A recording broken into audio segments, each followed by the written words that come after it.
यह कहानी एक वफादार नौकर गोपाल की है जो अपने मालिक के प्रति निस्वार्थ भक्ति रखता है। हालांकि परिस्थितियां उसे एक कठिन परीक्षा में डाल देती हैं, जिससे उसे बहुत बड़ी सीख मिलती है। एक छोटे से गांव में सुरेश नाम का लड़का रहता था। बचपन में ही उसने अपने माता पिता को खो दिया। उसके पास न कोई सहारा था, न ही उसके पिता की कोई जमीन। वह एक छोटी सी झोपड़ी में रहता था, लेकिन गाँव में आई बाढ़ के कारण उसकी झोपड़ी भी बह गई। गांव के जमींदार धर्मदास बहुत दयालु व्यक्ति थे। उन्होंने सुरेश पर दया कर उसे अपने यहाँ काम पर रख लिया और रहने के लिए एक झोपड़ी दे दी।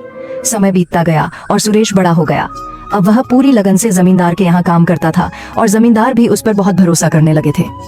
एक दिन जमींदार ने सुरेश से कहा, बेटा, तुम अब शादी क्यों नहीं कर लेते? अब तुम्हारी शादी की उम्र हो गई है।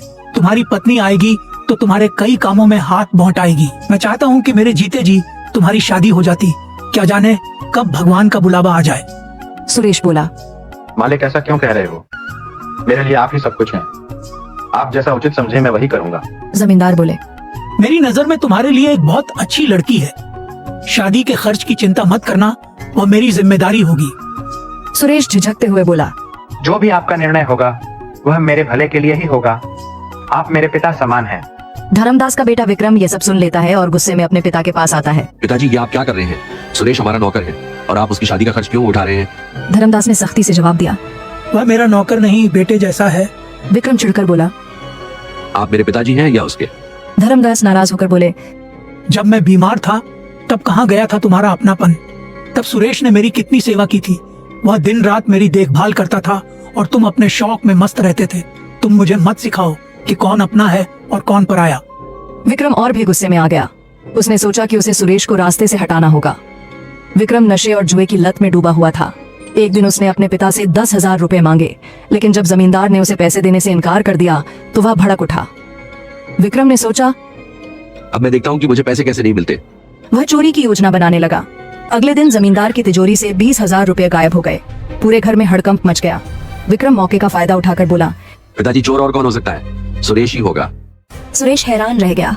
उसने सफाई दी, मालिक, मैं ऐसा नहीं कर सकता। आप पर मेरा पूरा जीवन समर्पित है।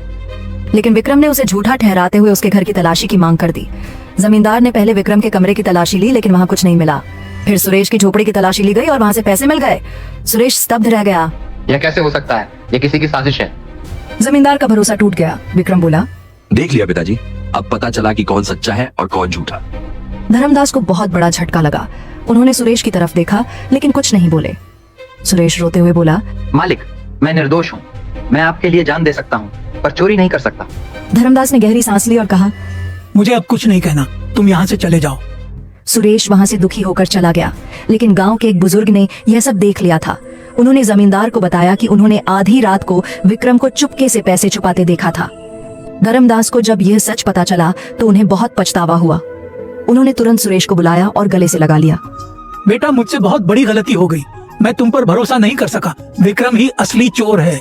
सुरेश की आंखों में आंसू थे, लेकिन उसने जमींदार से कहा, मालिक, आपको दोषी महसूस करने की जरूरत नहीं। आपके लिए तो मैं जान भी दे सकता हूँ। धर्मदास ने विक्रम को घर से निकाल दिया और उसे अपनी गलती सुधारने का आदेश दिया। विक्रम का झूठ उजागर हो चुका था। गांव के लोग जमींदार के फैसले की सराहना करने लगे। सुरेश को फिर से जमींदार ने अपने साथ रख लिया और उसे अपना उत्तराधिकारी बना लिया।